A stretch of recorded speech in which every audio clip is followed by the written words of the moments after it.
Selamat datang di channel YouTube Panen Asset Management. Kami hari ini akan membahas market update di bulan Februari bersama saya Rudianto dengan topik jumlah pasien COVID menembus 1 juta. Bagaimana dampaknya terhadap outlook pasar?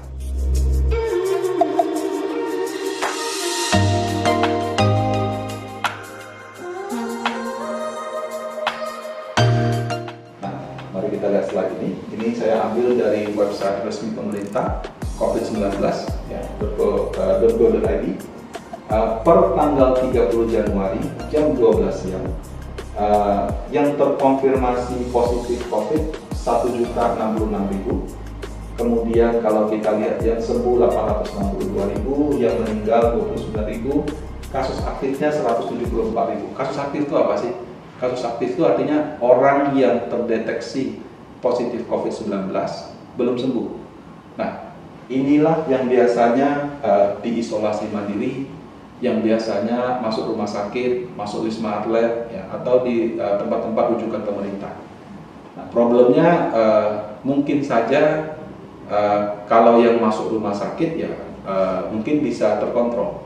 Tapi kalau yang OTG yang tidak ada gejala, bisa aja dia berkeliaran kemana-mana, karena kan pribadi orang kita tidak tahu. Nah, inilah yang membuat penularannya tidak berhenti-berhenti, karena idealnya ketika ada orang positif dan dia belum sembuh, disebut dengan kasus aktif, itu diisolasi.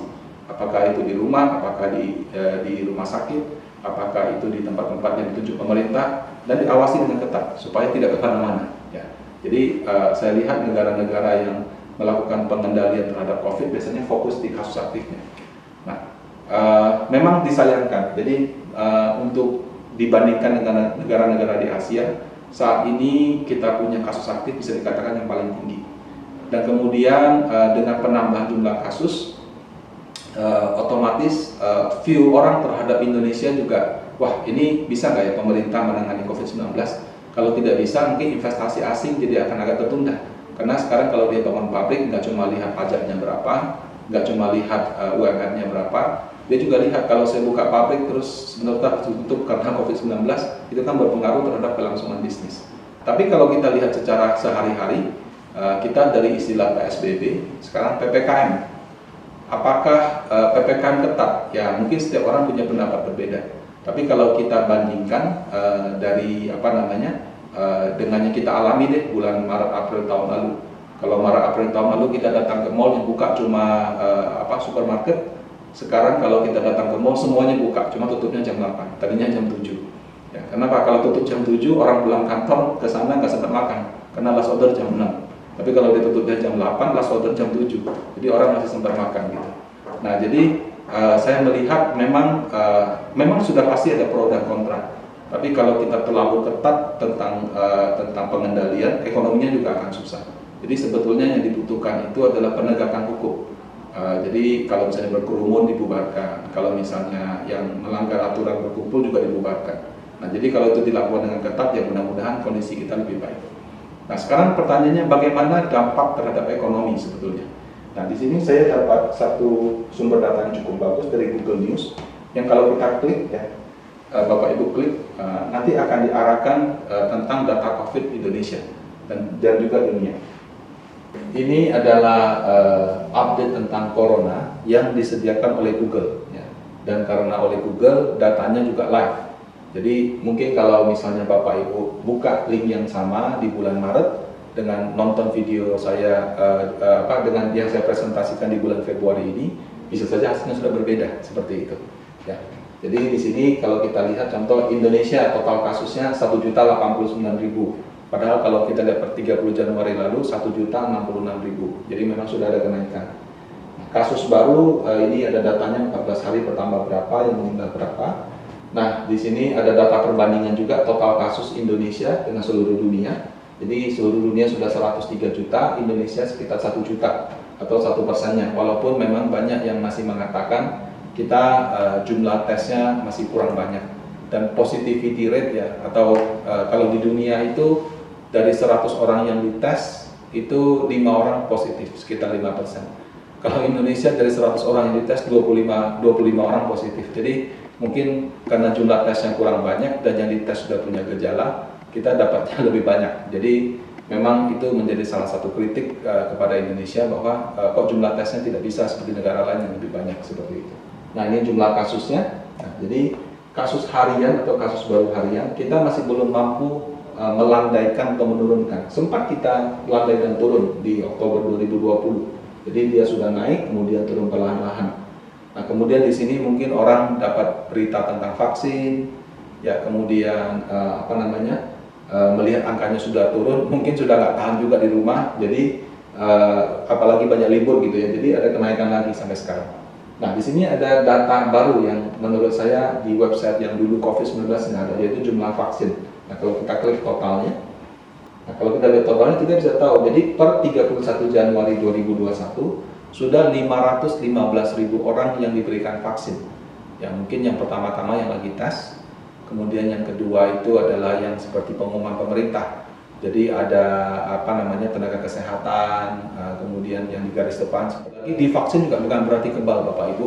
Kalau divaksin mungkin kalaupun kita nanti tertular, itu gejalanya yang ringan. Ya. Jadi jangan habis divaksin langsung pesta-pesta langsung makan-makan. Ya. Jadi kalau kita lihat ada orang kan habis divaksin, habis itu positif. Ya ada yang bilang kekebalannya belum terbangun. Vaksin itu tidak membuat kita kebal, tapi membuat nanti kalau misalnya kita terkena penyakit itu, dia punya gejala paling minimal, sehingga bisa mengurangi resiko kematian. Jumlah tesnya, jadi jumlah tes Indonesia memang ada kenaikan, ya. Tapi kalau dilihat mungkin belum ideal dibandingkan jumlah penduduk yang ada. Kalau kita klik totalnya, total yang dites di Indonesia sekitar 6 jutaan. Ini jumlah orang. Nah, cuma data yang dites itu kadang-kadang relatif. Kalau kita lihat punya pemerintah kan satu hari 70.000 spesimen. 70.000 spesimen itu belum tentu dari orang yang berbeda. Bisa aja satu orang yang sama dites 2-3 kali. Jadi biasanya yang kita lihat itu adalah jumlah orang yang dites. Nah, ini yang lebih ke dampak ekonomi. Ya. Jadi sebenarnya kan pertanyaannya gini, bagaimana dampaknya terhadap ekonomi gitu ya, dan mungkin juga terhadap IHSG. Jadi ada data yang sangat bagus dari Google. Saya nggak tahu didapat dari mana. Tapi feelingku kalau misalkan di Bapak Ibu di handphonenya punya aplikasi Google, atau mungkin Anda melakukan Google Search gitu ya, maka dia bisa tahu di mana lokasinya Anda gitu. Dan dia bagi ada lokasinya Anda di toko retail, toko bahan makanan dan seterusnya. Nah, kita lihat toko retail dan rekreasi. Dasar pengukurannya dia mulai dari sebelum COVID. Kita kan mulai PSBB sekitar Maret atau April. Setelah dilakukan PSBB ini sampai minus 40%. Boleh tolong di arah ke bawah. Nah, jadi artinya apa? Jadi mungkin kalau dulu yang mengunjungi toko retail sama rekreasi itu ada 100 orang, di 26 April tinggal 47 orang, ya, atau kurang dari setengahnya. Nah, kemudian seiring dengan berjalannya waktu, kunjungan ke toko retail dan rekreasi naik lagi. Mungkin orang merasa bosan, mungkin merasa ada berita vaksin dan sebagainya, atau mungkin ekonomi memang di PSBB-nya dilonggarkan secara berkala. Nah, sekarang kan ada PPKM. Apakah kita turun lagi? Ternyata enggak, Bapak Ibu. PPKM ini cuma menurunkan mobilitas yang tadinya minus 10% jadi minus 30%. Padahal PSBB yang lebih ketat yang lalu itu sampai 50%. Artinya apa? Tapi pada kenyataannya kunjungan orang ke tempat-tempat seperti itu tidak menurun banyak. Makanya kalau kita lihat berita dikatakan mobilitasnya masih tinggi, orang masih ini. Nah, kita lihat ke toko bahan makanan sama apotek. Jadi ya kalau namanya toko bahan makanan tentu kan sama toko obat, jadi kan nggak bisa menurun banyak. Kalau kita lihat memang kembali menurun seperti itu ya, tapi belum sedalam seperti pada bulan April tahun lalu. Kita lihat yang kunjungan ke taman. Nah, kunjungan ke tamannya juga berkurang. Nah, belakangan sempat naik lagi, ini lebih ke rekreasi. Nah, kita lihat yang stasiun transportasi. Nah, stasiun transportasi ini saya bilang yang paling berdampak. Kenapa? Karena mau PSBB, mau PPKM, yang dijaga itu di situ. Kita mau naik pesawat harus tes rapid antigen, belakangan jadi tes PCR kalau ke tempat-tempat tertentu.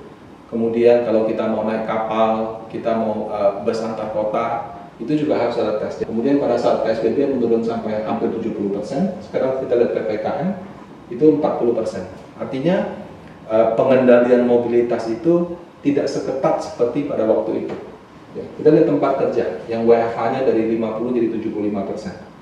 Nah, kalau di bulan April Maret coba kita ke sebelahnya, mungkin turunnya sekitar 30%. Nah, kalau kita lihat sekarang, Nah, sama juga 30%. Jadi artinya walaupun ada PPKM yang mewajibkan WFH sampai dengan 75%, pada kenyataannya yang ke tempat kerja kita lihat basically tidak banyak bedanya.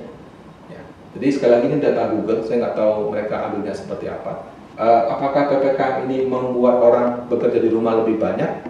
Saya rasa orang sekarang temponya sama dengan yang lalu-lalu gitu. Jadi tidak ada penurunan mobilitas secara signifikan. Nah, yang terakhir kita lihat area pemukiman. Nah, kalau area pemukiman pada saat awal PSBB itu orang pada tinggal di rumah. Ya. Sekarang yang tinggal di rumah juga lebih tinggi daripada sebelum PSBB. Jadi kalau kita lihat berdasarkan data mobilitas yang ditampilkan oleh Google News ini, betul saat ini ada PPKM dengan beberapa ketentuan-ketentuan yang mungkin lebih ketat. Ya. Nah, tapi saya melihat dalam proses pengambilan kebijakan ini juga mempertimbangkan ekonomi. Nah, karena dia mempertimbangkan faktor ekonomi, pembatasannya tidak dilakukan secara ketat. Kenapa? Karena kalau dilakukan secara ketat, untuk negara seperti Indonesia yang mungkin kelas menengah bawahnya cukup besar seperti itu ya, itu bisa terjadi kerusuhan sosial seperti itu. Nah, jadi saya melihat pemerintah ya dengan segala dan pro dan kontra masih mencoba mengambil jalan tengah. Ada faktor pertimbangan kesehatannya, juga ada faktor pertimbangan ekonominya. Nah, jadi berdasarkan ini, kalau sekarang ada PPKM, kasus COVID-19 menembus 1 juta, apakah kan bikin IHSG turun? Menurut saya mungkin tidak terlalu. Kenapa? Karena yang namanya tempat rumah sakit, saya tahu memang susah, tapi seharusnya pemerintah bisa coba cari solusi dengan menambah tempat penampungan yang baru. Ada hotel, ada stadion, ada banyak tempat-tempat umum lah yang menurut saya bisa dipakai. Nah, kemudian kalau kita berbicara ekonominya susah, ya kalau kita lihat tempat usaha juga buka kok seperti biasa. Jadi mungkin pengunjungnya lebih sedikit, tapi tetap masih ada. Jadi atas dasar itu saya melihat sepanjang vaksinasi terus berjalan, ya, sepanjang jangan sampai terjadi sesuatu yang mungkin sangat-sangat di luar dugaan, misalnya angka kematian melonjak tinggi, seharusnya dampak ke IHSG akan tidak terlalu maksimal. Jadi dia menjadi suatu sentimen negatif, tapi tidak akan membuat turun. Kalau mau lihat contoh yang lebih ekstrim di Amerika saja. Mereka punya jumlah pasien baru, sudah rekor baru terus, paling banyak di dunia, yang meninggalnya juga banyak, ada varian virus baru, toh mereka punya saham tetap ada kenaikan. Ya, jadi memang kalau untuk pasar modal itu kadang-kadang sudah dengan sektori. Nah, kalau sektor realnya sendiri gimana Pak? Betul, ada mengalami penurunan. Mungkin ada bidang-bidang usaha yang omsetnya terkena dengan parah. Tapi saya rasa dengan PSBB selama 1 tahun ini, orang juga sudah terbiasa dengan itu dan mencoba mencari jalan keluar dari situ.